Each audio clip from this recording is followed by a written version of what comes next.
I first started racing. I wanted to get out there and crush the course and clear the course and get every checkpoint out there. And it'll come back to bite you if you go out with that attitude, and you'll frustrate yourself. But if you go out there with the idea that I'm going to do the best I can, and the next time I go out there, I'm going to do the best I can, but try to do just a little bit better. I think that's a better attitude to go into it with.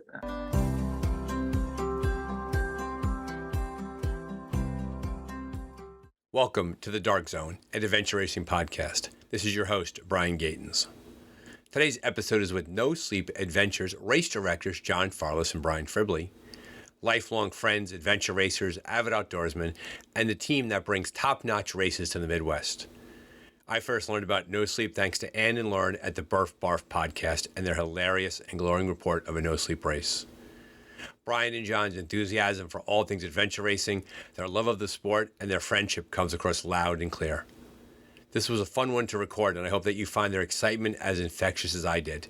Sit back and enjoy episode 4 of the Dark Zone, an adventure racing podcast. So thanks for joining the Dark Zone, fellas. With us today is Brian Fribley and John Farless, the co-directors of No Sleep Adventures. Rather than me miscommunicate who and what they are, I'm going to turn it over to them first, and they could talk a bit about what No Sleep is, the kind of races they put on. And as we move through today's podcast, we'll talk a bit about their experience as racers and what they have to offer to the newcomer. So either Brian or John, if you want to jump in, talk a bit about No Sleep Adventures, where you are, the races you do, what kind of events you put on. Sure. So No Sleep Adventures, we're a small race company. There's some race companies out there that are putting on a lot of races a year. We started out just doing one race a year. Sometimes we'd offer, a beginner-friendly race along with a longer race. But yeah, we're weekend warriors. We've got full-time jobs, we've got families. We got into this because we just wanted to propel the sport. We wanted to bring new people into the sport. We wanted to make sure that there were races in this part of the country for people to get involved with. So that's how we got started and what we are. But we just do it because we love it. We do this because it gives us a chance to go out and play. People always talk about, how much work does that take to go out there and put on a race? And we're like, it's not work. This is our playtime, to get out there in the woods and set up these courses and do all the planning that goes into it. We have as much fun planning these things as we do racing or putting on the event. So we're Midwest. We're right in the tri-state area, Evansville, Illinois, Kentucky. Right now, most of our races, we've done some in Indiana, but right now, most of our races are coming out of Southern Illinois. We've got a 5-year contract with the U.S. Forest Service there. So that's kind of been our main focus area there is the Shawnee National Forest in Southern Illinois. Yeah, and I was going to jump in there and say most of the people that come out and attend our races realize that we make this a family event. We bring our kids along while we're doing scouting and vetting of the courses, and some of our family are our number one volunteers that are always there helping put on the race and cheering on racers as they move along the course. And it's something that our kids enjoy observing and seeing too. So we're trying to bring them into the sport just as much as we're trying to propel it. So it's clear, and you pointed out in your introduction as you spoke about the races you're putting on, that you carry these full-time jobs. So you get up in the morning and everybody's got a boss, right? And you have to go off to work, and you choose to be citizen race directors, right? That's the phrase that I use, right? And to your point, there are some organizations that the race directing is the job of the organizer, and then there is a cohort of people, and we share that. I have a full-time job myself, and I've had a chance to be involved as an assistant to a director for a race that we put on here in upstate New York this year. And talk a bit more about the idea that when people say to you, well, I don't get it. You spend your non-work time voluntarily doing work. What does adventure racing bring to you personally to give that kind of time and effort? It's my love for the outdoors. I grew up, it's something my father taught me, and it's something, I just grew up around being in the outdoors. I grew up around maps. I grew up around, camping and backpacking and all that kind of stuff. So it's just in my blood. And so, I spend my day in an office a lot of the time, and that's my time to get out. It's my me time. It's my Zen time. Out there in the woods, everything slows down for me. And even though things are crazy sometimes, and you're focused on a lot of things and trying to plan a race, it's also a time to slow down and have some time for yourself. That was your gateway to it. You obviously grew up in a home in which the outdoors was a playground to you, and as an adult, you just carried that forward into your adventure racing. Brian, was that the same experience for you growing up? I actually didn't really come from much of an outdoorsy background. I started to hunt and fish a little bit when I was in grade school, and then it carried on to high school. But I didn't find outdoor adventure sports until I made it to college. And so I've always been a naturalist and an avid outdoorsman. My career is more of a wilderness type exploration. I'm a geologist, but adventure racing's always been an outlet for not only the outdoors, but just adventure in general, taking me to new places, seeing new things that most people wouldn't typically see on their everyday weekend adventures. And I think that's a fair point to make, right? The adventure racing is the outdoors is available to us all the time, right? Outside is free, right? That's a common marketing line that we see. And adventure racers, adventure race directors, adventure race volunteers and fans, we turn the outdoors literally into our playground. And I think, John, that was sort of the phrase that you had talked a bit about there. What do you find when you work with when newer racers show up, and the fact that you put on beginner focused races is great for the sport. And we've talked about that a lot on the Dark Zone. The fact that there's been this increased interest in what we do because of Eco Challenge, because of all the Amazon Prime and all the excitement about that. What do you find brings beginner racers back to the races? People will dip their toes into the water for a second. What brings them back, do you think, to their second or third race? Why do they keep doing it? What factors are in place, would you say? I don't know. One of the things I think I see is that people get out there and they don't know what to expect. And I think it's that idea of pushing themselves. When they get out there and they push themselves and they accomplish something maybe they didn't think they could do. I've heard so many times racers come off a race, and especially new racers, and say, that's the hardest thing I've ever done in my life. And I've even heard that from people who were triathletes, who did an adventure race for the first time and said that was the hardest thing I've ever done in my life. So I think that gives them, a true sense of accomplishment. And I agree with that. I think that when people realize that they could push their boundaries a bit and they could have a good time, and sometimes fun isn't fun. We say that very often on the Dark Zone, that when they go beyond their capacity, that they realize that they're always stronger than they thought they could be. And as a result of that strength, they then want to do more of it, right? They get a taste of it, and they realize, and it's funny how you mentioned the triathletes, right? Because a large gateway into adventure racing now are people who had been triathletes. And the irony is many of my friends who are triathletes who now do adventure racing, they're ruined for any activities in which they're told what direction to go. And I think that's one of the things that draws people in too. It's, it's an adventure. You don't know what you're getting into. You don't know what's around the next turn.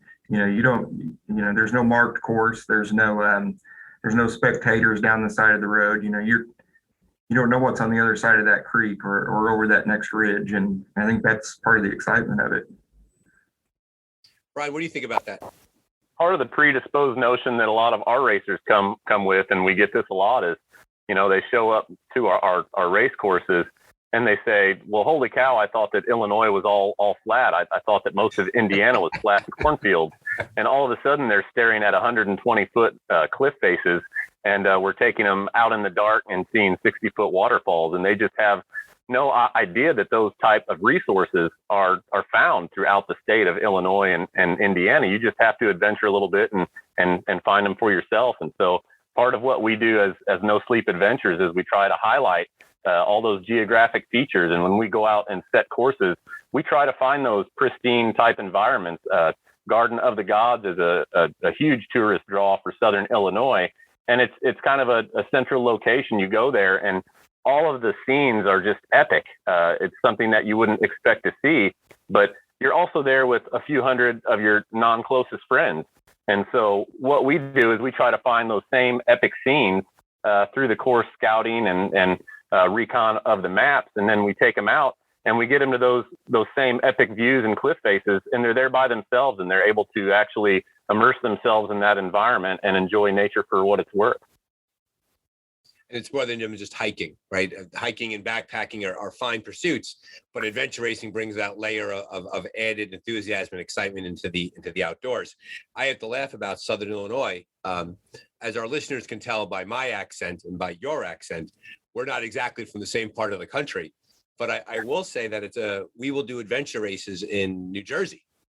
And people, they think New Jersey is the Turnpike and the Sopranos. And then we take them out into the woods and they see these beautiful vistas and these waterfalls, and they're stunned that it's not just, rest stops and big black cars driving around very quickly. So I agree with that very much. A lot of race directors listen to the Dark Zone, and they like to get ideas and they like to pick up on thoughts for others. The co-director model is interesting, because you have to simultaneously share responsibilities and then also split responsibilities up. And so how do the two of you navigate the directing of a race? Is one person in charge of course setting, somebody else do logistics, who takes care of the maps, who takes care of the food? How do the two of you divide up the work? Because it's worth pointing out that if you think adventure racing is hard, directing an adventure race is even harder. So how do the two of you navigate that? And it's very clear you're very good friends. I mean, it pours out of you in the way that you speak about each other and the vibe that you give off. How do you split up those responsibilities? Well, I think the history that we've had, John and I met each other back in college. Before we were really even adventure racing, we were having our own everyday adventures around Shawnee, around Hoosier National Forest. We were avid backpackers and hikers. And, we were good friends back in college, but we weren't the best of friends. And really, adventure racing kind of became one of the common core bonds that grew our friendship over the years. We both started adventure racing back in 2006. And the only reason that I ended up joining a team was because another one of our close mutual friends found out about it from John and said, hey, let's form a two-man team and let's go out and do this together. And then from that, I kind of reached out to another one of our circle of friends and said, hey, John told us about this race, Planet Adventure. It's an 8-hour sprint, and Reed and I are going to do it. So, you should come out and do it. And so it was that common, core of adventure racing. Once I started, I was hooked. I really loved it. And, as life kind of progressed on, we didn't have all the time that we did when we were young to put into all the training and the racing as we fostered our families. And so John and I always wanted to kind of stay in the sport, and directing was the way that we were able to maintain that connection to the community. John's been able to stay racing a little bit more than what I have, but it's always been that sense of friendship. And then as we went along, we kind of understood the dynamics of adventure racing and how the teamwork played into it. And when John and I actually do the course design and out there doing the course vetting, I can truly say it pretty well is a 50-50 team effort. We both look at the maps. We both make those decisions. We're bouncing ideas back and forth off of each other. There's times that he'll go out by himself and do some scouting, and then I'll go out by myself and do some scouting. But the better part of the time, we are together, and we try to do most of our endeavors within the racing community as a team, as a no sleep directors team. Yeah, I think what he says is spot on. It's just like having a race team. I mean, we're out there doing the work. We may not always agree, and I've heard some of your past guests talk about, the idea of having two navigators on a team.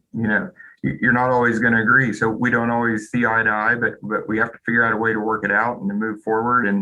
But more often than not, we do. And I think usually what ends up happening is we end up with something better than either one of us would have come up with on our own. So it really is, a team endeavor. And I think having raced together and grown up, come up through, the adventure racing scene, I think that really helps with, getting out there and getting the work done that has to be done out there to put the race on. So how vibrant is the scene out there? No Sleep puts on races. Are there other race directors in other regional areas? Is there a local series of races? Are there big annual races that go on that everyone tries to go to? How does it talk a bit about the I'm going to call it the Midwest. Is that an accurate term to use? Yeah, I think what is the Midwest AR scene like?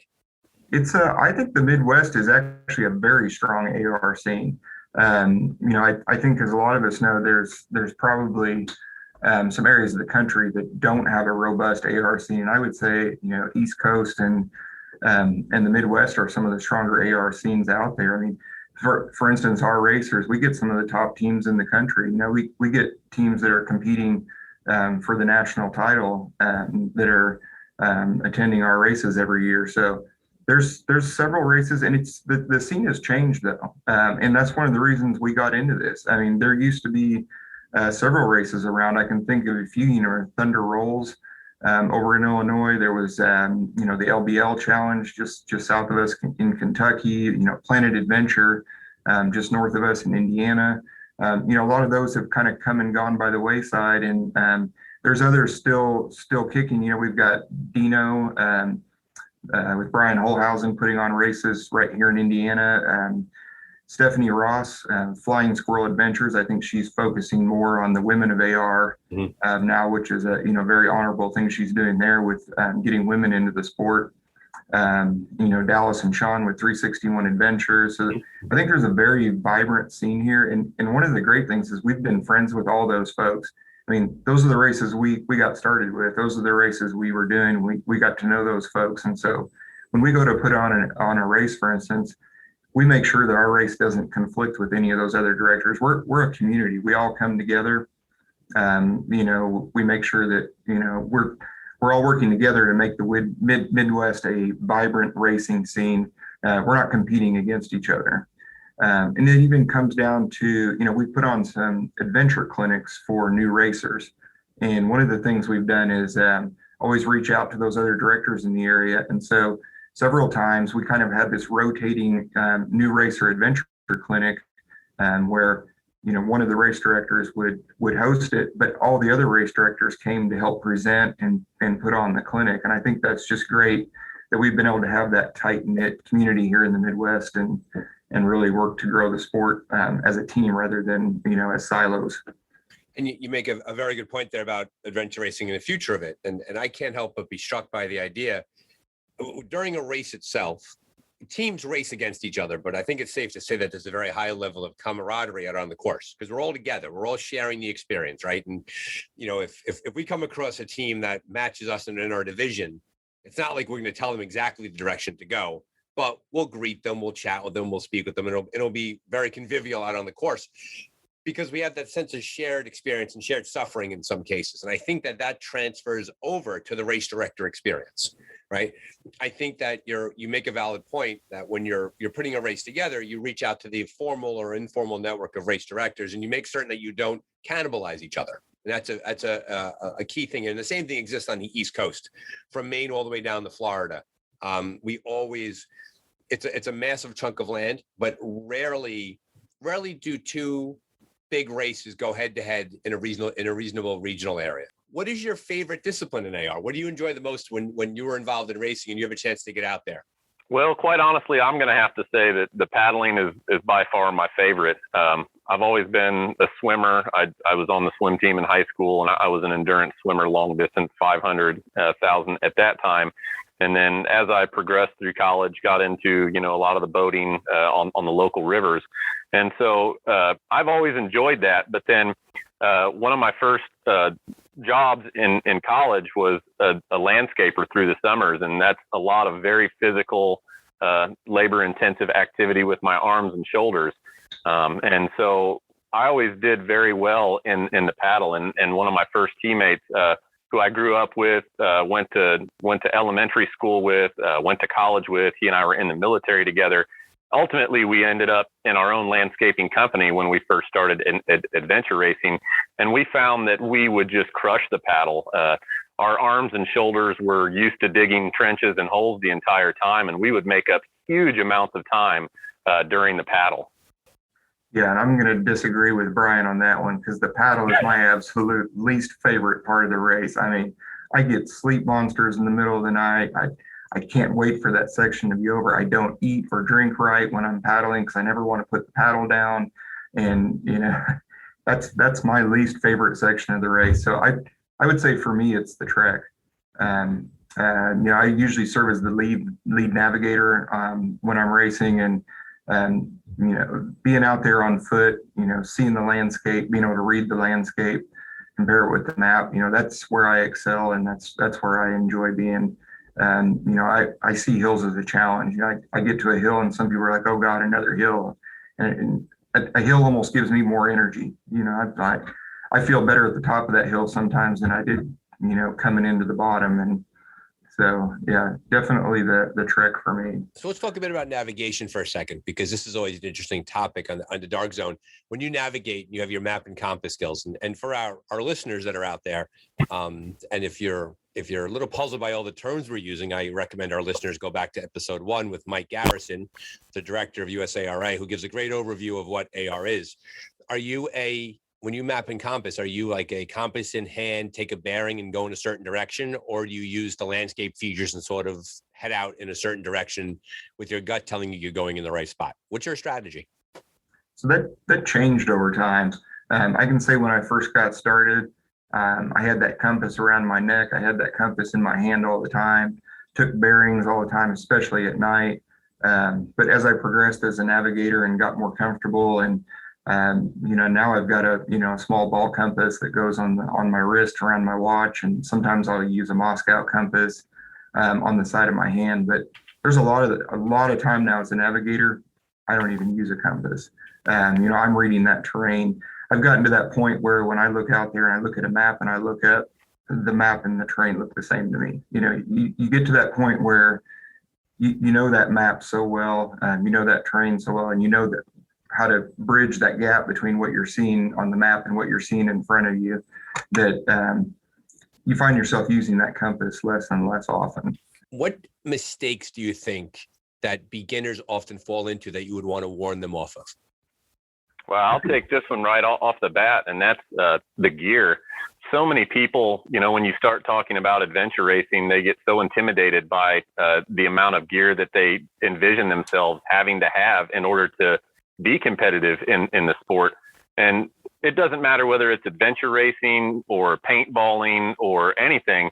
The best gear doesn't make the best racer. The best racer is going to make the decisions and do what he needs to do to be productive and meet those goals, regardless of whether you've got the cheap gear that you buy at your local big box store, or whether you're spending thousands of dollars a month at all the name brand places. So most people that I talk to are intimidated by the gear, but then secondarily, it's definitely the navigation. And that kind of is something that a lot of people take for granted, especially with all the apps and map devices that we have, that all they have to do is turn on their location, and then their phone or their tablets or whatever are going to tell them where to go. But I think that a lot of people are intimidated by the amount of gear that goes on, and then just the thought of possibly getting out into the wilderness and being lost.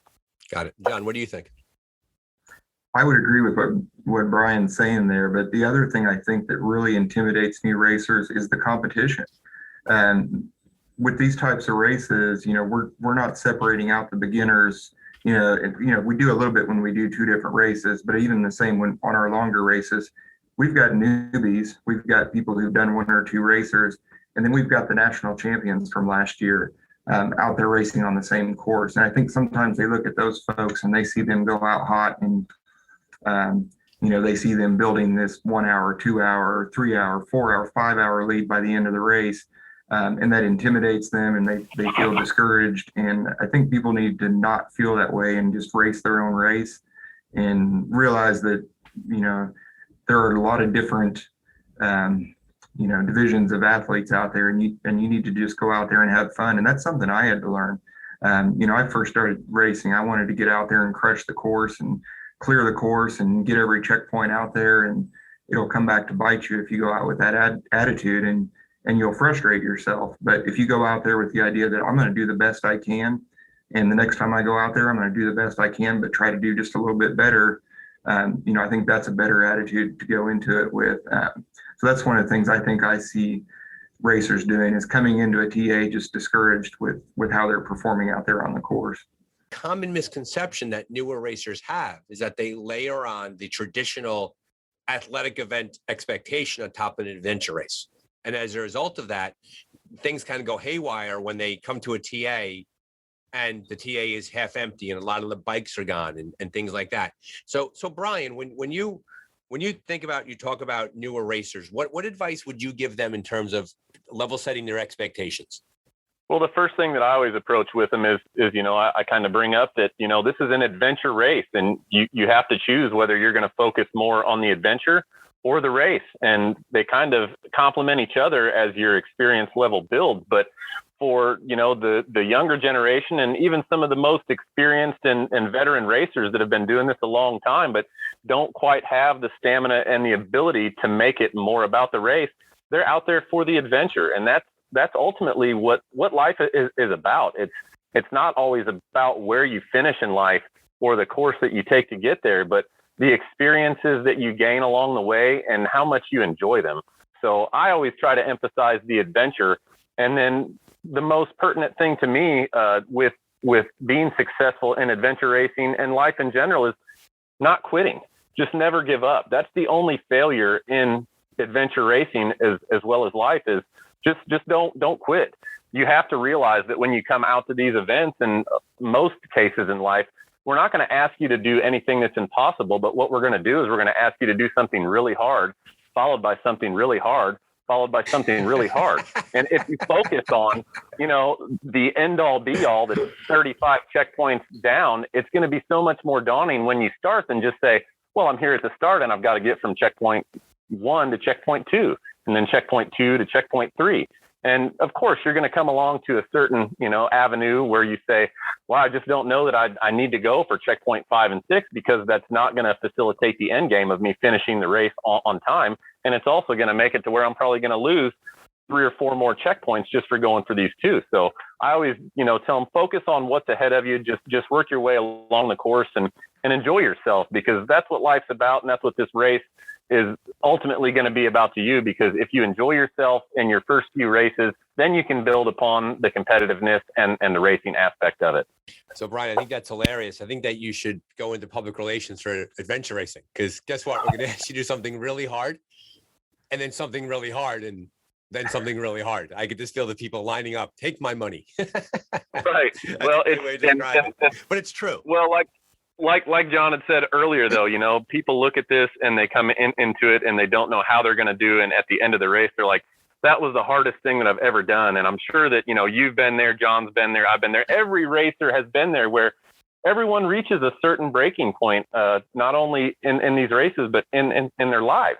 And you just have to focus on what's ahead of you and don't quit and never give up. And at the end of the race, I don't know how many times I've been like, I'm never doing another adventure race again. I'm never doing this again. And then you sleep on it and you get a good meal in your belly and you look back and you're like, oh, that sucked. But man, let's talk about those memories. That was really fun. I was at my lowest point and my teammates picked me up and dragged me along, and we ended up finishing and doing okay. Yeah, I think beyond just the memories, there are life lessons out there. I think adventure racing changes you fundamentally as a person, in your family life, in your work life. I think pushing yourself out there, finding your limits, really just, getting down to that lowest point and then having to climb back out. I've found personally, and I've heard lots of other adventure racers say the same, that they wouldn't be the person they are today without those experiences. And that's one of the things that I love about the sport. I find when I've gone too long without doing a race, I feel like I need a race to reset myself, because it really does bring something out of you deep down that really does. I think like I said, I think it fundamentally changes you as a person and how you look at life and how you look at challenges in your own life. In 2 of the other Dark Zone podcasts that we've done, the guests have not been hesitant to talk about the idea that it feels almost like a spiritual experience out there. That when you encapsulate your life, and for those at home, both guests are nodding their heads up and down when I say that when you encapsulate your life into a very small chunk of time, right? Whether it be 24, 48, 72 hours, 8 hours, and it's you, it's your teammates, it's the maps, and it's the course in front of you, that something special happens inside that experience. And to your point, John, as you talked about that you look forward to and you want to return to that experience. What do you two think that is? Because it's interesting. I never, ever lead guests in that direction, and guests always go in that direction. They always talk about the life lessons. They talk about the experience. What do you think that is? I think it's just that idea of being out there by yourself in the elements. A lot of times it's just you and your team. A lot of times there's not even other teams close by, and it's just getting to know yourself. I think it's slowing down, pulling away from all those distractions, and having to focus everything you're doing on the task ahead of you. You really have to put everything else aside for a minute and get down to what needs to be done in that moment. Not just to finish the race, but like Brian said, get to that next checkpoint, to get to that next TA. And, what is it that you need to do? And what is it that you need to do as a team? But one of the things I think too is, there's solo racers out there and people do these races individually, but I think that team aspect of adventure racing is important too, because it puts you in that place where you're responsible, especially as a navigator. I feel like I'm responsible for that team out there. I'm responsible for keeping those folks, keeping them moving forward, keeping them going in the right direction. So I think that transfers over to life, in big ways too, where, that's how life is. There's times in your life where you're going to be responsible for a team, for your family, for making sure things move forward. And I think there's a lot of correlation between those two things. I agree, spot on. Brian, what do you think? Yeah, I just have to primarily say that John's got it right there. There's so much that can be extrapolated from your everyday experiences, but when you facilitate an adventure race and you get out there, there's really no one else to rely on but you and your teammates. And if things go sideways, I mean, it's even more of a situation where you have to rely on your own gusto as well as the resources that your teammates bring to the table. So it's definitely kind of takes you back to those primal feelings, back before society as a whole was a large web and people were forging out on their own, trying to find something new in life. One thing that drew me to interviewing the two of you was the Burf Barf is a podcast, a running podcast for Ann and Lauren. And for those of you who are listening to the Dark Zone, BRF, then Barf. Yep, Barf, BARF. It is an outstanding podcast put on by them, and they are delightful, and they are sharp, and they're smart, and they're tough as nails, and they're great to listen to. They absolutely raved about their experience last year at a no sleep adventure race. So let me ask you, for all the race directors out there, what's the secret sauce? What's going on in a no sleep adventure race that would have people absolutely love the experience you offer them? What's going on there? I just want to say that those gals are great gals, and I think the one word you didn't use is funny. Yes, they are hilarious. So yes. If you get a chance, go check out their podcast. But I don't know. I think it's that. I think one of the things is we care about our race so much. We're not just going out there and throwing a few checkpoints out to get people from A to B.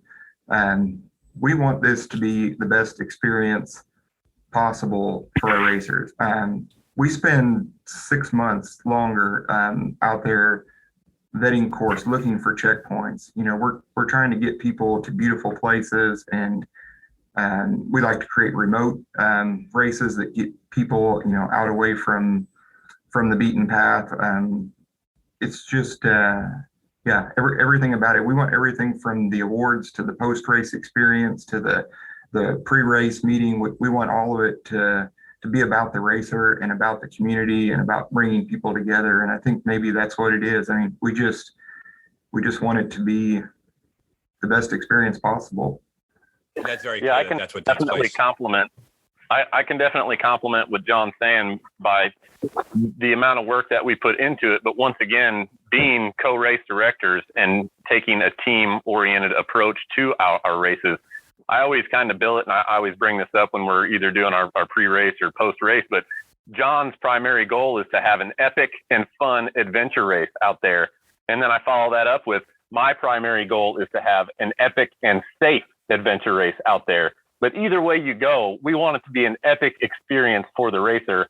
no matter whether you're a new novice racer who's just coming into the sport and doesn't know what they're getting themselves into yet, or whether it's the top teams in the nation that are coming out and going to use this either for points or for training, but we're going to challenge them all along the way. And John, his focus is definitely on having that epic fun course. And one of my primary focuses is a safe course, because we want everybody to feel like we do care about them. We don't want them to get injured. We want them all to come out ahead, both mentally and physically. And we want it to be epic no matter how they approach it. Spot on. And you're right about that. I think that the safety aspect is never overlooked. And I would argue that for all of the adventure we put into the races that we see, that the race directors always go into the experience with a sense of, well, is this going to be okay for the racer? And while there's always bumps and bruises on race courses, and we've all shown up there scratched and beat up, overwhelmingly safety. I know that USARA is focused on that in a big way, making certain that the adventure racing scene is safe for everybody, whether it be the newer racer, a person who's getting off the couch, wants to give it a shot, or the person, the seasoned adventure racer. This is an interesting podcast for the Dark Zone, because one of our goals here is that we want to make it a point to get outside our own bubble, right? And to talk to racers in the Midwest and directors in the Midwest, and go further out to California. And we're going to have an international episode pretty soon. And so I always like to lighten the podcast a little bit. And I like to give the both myself as a host and both our guests the chance to ask a question about a stereotype of the person's region that they're from. So for example, I'm from New Jersey, right? I'm actually born in the Bronx, New York, lived in New York City, lived in the suburbs. I live in New Jersey now. Is there anything about New Jersey that you're curious about? Any myths or notions you want me to dispel or answer for you? I guess you kind of talked about it early on, about the stereotypes that we have, being from the Hoosier state about being flat and cornland. Is there really woods and waterfalls in New Jersey? Yes, there are. Western New Jersey is absolutely gorgeous. We have a running joke that we're the best kept secret in America, that we're 2 hours to the ocean or 2 hours to the mountains, and we don't tell anybody about it. Obviously, putting on a podcast is not, keeping the secret. It's like Fight Club. You're not supposed to talk about it. Let me ask you a question about the Midwest. And Brian, you're from Indiana. Is it really that big of a basketball state, or is that just Hoosier media? Well, I've got to say this is a pretty sensitive subject for me. As a swimmer, back in high school, basketball was the number one draw, and it didn't matter where you were from. All the funding went toward basketball. And so I never had a love for basketball personally. It's not that I didn't play it. There's a lot of aspects about the game that I didn't like. But when I went to college, I moved as far away from northern Indiana and came down to southern Indiana as I can. And there were a few things that I was wanting to escape in life, and basketball was one of them. It just so turns out that I ended up starting to date a girl who played basketball in Division II for USI. And, I never thought that would even come about. And here we are 26 years later and 3 kids along the line. And she is an avid basketball fan and loves it. And I still to this day am not a big avid basketball fan, but I will always be her number one fan, and never missed a game, and was probably one of the loudest cheering fans that they had, and was actually escorted from a few games for yelling at refs. So Hoosier Nation basketball is strong, and its reputation is firm. Oh, very good answer. Very good answer. I will tell you that I've probably seen the Namesake movie about 1,000 times. And so I think that you're spot on there. And I love that we could bridge our cultures together in today's world. New Jersey and the Midwest could bond over adventure racing. Hoosiers was part of that movie. It was filmed right down the road from where I grew up in a little small town in Medora, in one of the older gyms in the state. And then I went to high school with Damon Bailey, who, yes, even you know who Damon Bailey is, cover of Sports Illustrated.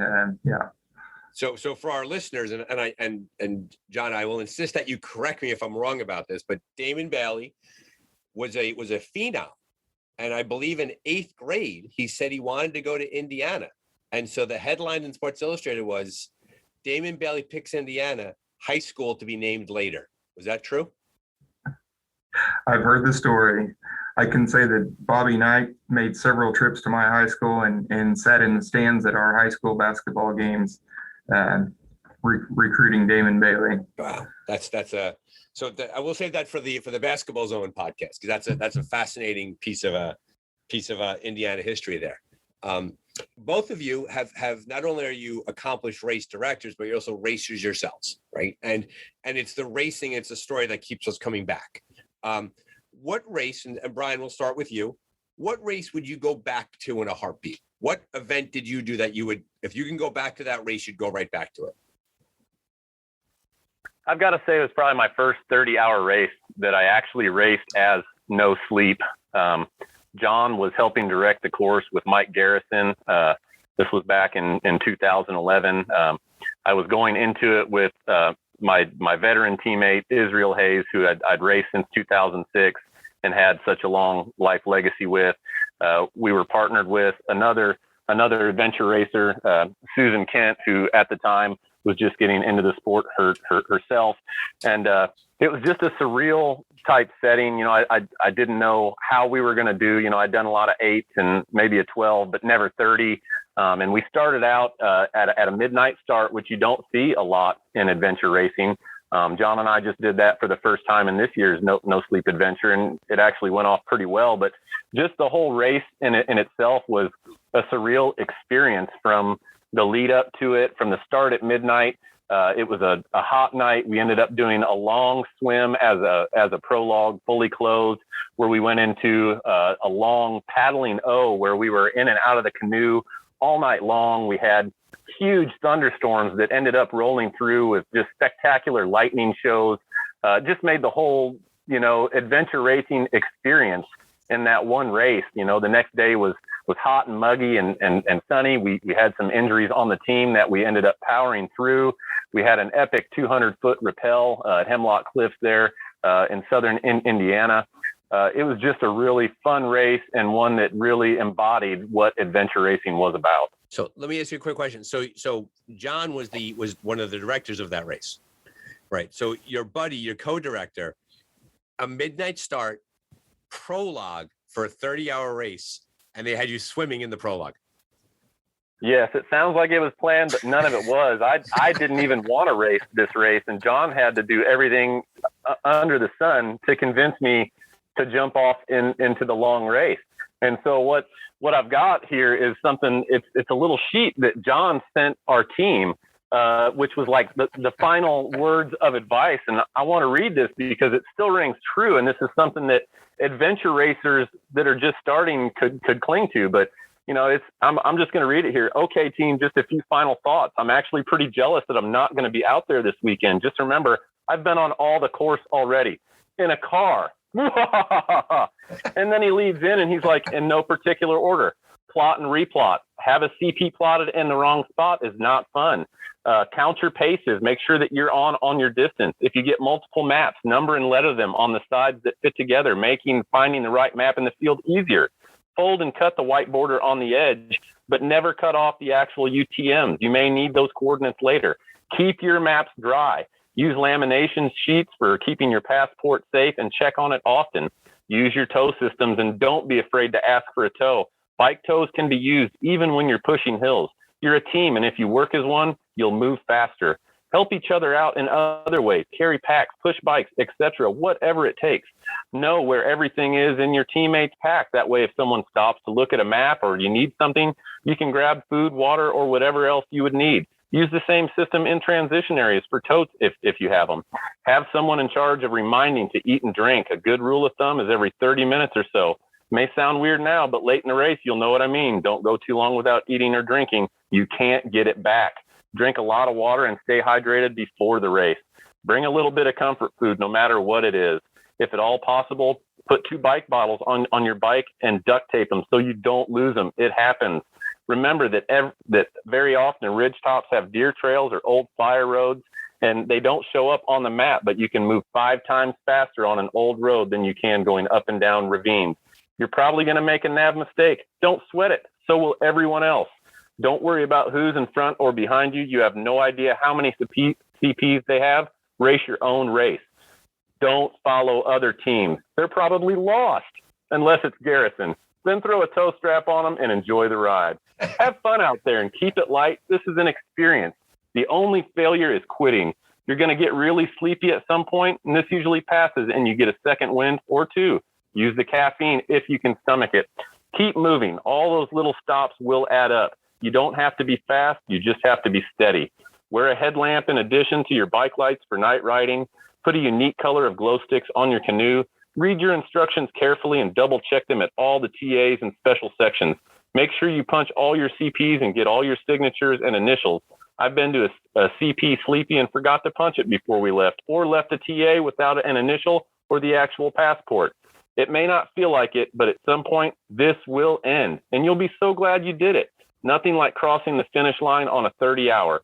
Be prepared to be hot, wet, itchy, cold, hungry, tired, thirsty, and bitchy. Everyone will have their weak moments. It's up to the others to keep their spirits up at those times. You may go hours or even an entire day without seeing other teams. No worries. Stay on course. And laugh a lot. What you're doing is ridiculous. And, oh, you look ridiculous doing it too. So those are words of advice that I've carried with me to every race. Going out there, you know, that's something that everyone should keep in the back of their mind, is those little tips. That is outstanding. And for that to be handed to somebody beginning of a race, what wisdom was given across to you. One of my three questions is, what advice would you give to a new racer? We're going to drop that question because it's been answered. So that was fantastic. So tell me, John, what race would you go back to in a heartbeat? I tell you, mine's going to be interesting because I'm not going back to that epic race that I did. I've had lots of those races, you know, where there were those great experiences. But I'd like to go back to nationals. I think it was around 2012, maybe Pronghonks in New York. Mm-hmm. And that's because I want a second chance at that race. I don't know if you did that race, but that race started, I think, out on the water with a shotgun start on the paddle, and everything went downhill from there. Had teammates fall apart, made nav mistakes. You know, we actually started out strong on the water, and we thought we were doing well, and ended up being the last team off the water.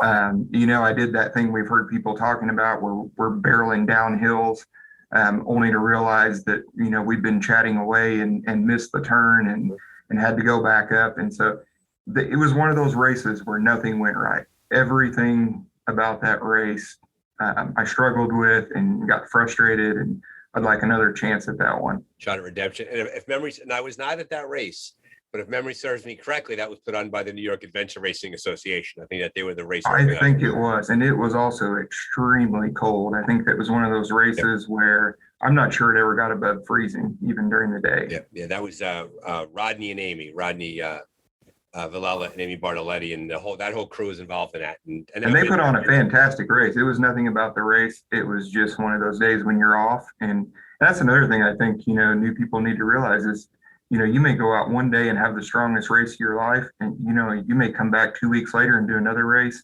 and it be your worst race of your career. And it's going to happen. Last question, we'll bounce off the two of you. What is your favorite race food? What's your go-to race food? What do you have to have during the race at some time? I've got a couple of those. That's an easy one for me. And one of my favorite race foods is 2 slices of white bread, smeared with mustard and stacked with bacon. That and Cheetos. I'll always go back to Cheetos. It's just one of those things. I always keep a couple small bags, and it's just one of those comfort foods that always just hits me right, no matter what point I'm at in a race. Very nice. Brian, what do you say? Probably my favorite's very similar. It's white bread, actual real ham, and then like the processed Velveeta cheese. You smash it in there. It doesn't matter if it gets smashed hot. The cheese will start to melt. The salt is so good when you taste it. And the longer it sits in your pack, it almost tastes better. And then my staple, and this goes along with, you know, a lot of people don't realize that the longer you race, the body begins to kind of shut down. And so the blood leaves the stomach. And so you get kind of a queasy feeling, and your stomach doesn't function the way it's supposed to. And I always rely on those Cool Mint Cliff Bars. They've got a little bit of caffeine in them, and that chocolatey minty gets in your stomach. It's something that takes the stomach a little bit to churn around, but that mint really helps to settle the stomach and kind of get things going again. Very nice. Very nice. I have a friend of mine listened to a podcast today, and we were talking about nutrition, and he was shocked that it was Fritos. Fritos and Cheetos were someone's definition of nutrition. And I said, trust me, when you're in a race, food is food is food. Everything else goes out the window. What's down the road for No Sleep Adventures? What are your aspirational races? What are you going to put on? And if folks want to do a race, where can they find you? Where do you exist on the internet? Right. So we've got a race coming up in November. We're actually getting ready to open up registration on August 1st, and that's the Big Turkey Foot Adventure. And this is a true beginner-friendly event. In fact, we were going to do this event for the first time in 2020. And even with COVID, we launched a bunch of COVID precautions, but then things got worse, and we literally had to back out of this race. I want to say it was just a week or two before the event. So 5 days before, we issued full refunds to everyone because that was the best thing to do. We didn't want to make anybody feel like, we were taking a chance and then going to dodge out. So it was just very unfortunate. The local health department shut us down, and there was just no way that we could make it happen. Got it. This will be a 4-hour true beginner-friendly event. It's in Harmony State Park in New Harmony, Indiana, right here in the tri-state. Great event. It's called the Big Turkey Foot because it's actually on November 20th, so it's the weekend before Thanksgiving when folks are back in town to see family. Come down, have some fun. Get out there and get prepared for eating all that turkey. Work off a few pounds ahead of that big meal. So and then it's called the Big Turkey Adventure for a couple of reasons. One, because it's right before Thanksgiving, but we also partner with Big Turkey Foot Coffee out of Owensboro, Kentucky. They're one of our sponsors for this event. Those guys are adventure addicts themselves. In fact, they were signed up to do the race themselves. So that's a great event. And then every year in June is when our longer race is. That event's usually anywhere from 18 to 30-hour race. Have you decided how long it will be for 2022 yet, or are you still working on that? We are still working on that. I don't think we've announced a length yet, so that is to come. But you can find all of our races at nosleepadventures.com. Great, wonderful. Well, gentlemen, Brian and John, thank you so much for joining us on the Dark Zone. You clearly you carried No Sleep forward in terms of how we describing it to our listeners and what we did here. So thank you so much for taking part. You've been great, and all the best in the future. Thank you, Brian. Thanks for the opportunity to be on the Dark Zone. Yeah, thanks, Brian. We really appreciate it. Thanks for starting this podcast. I think this is great for the sport, and look forward to hearing future episodes.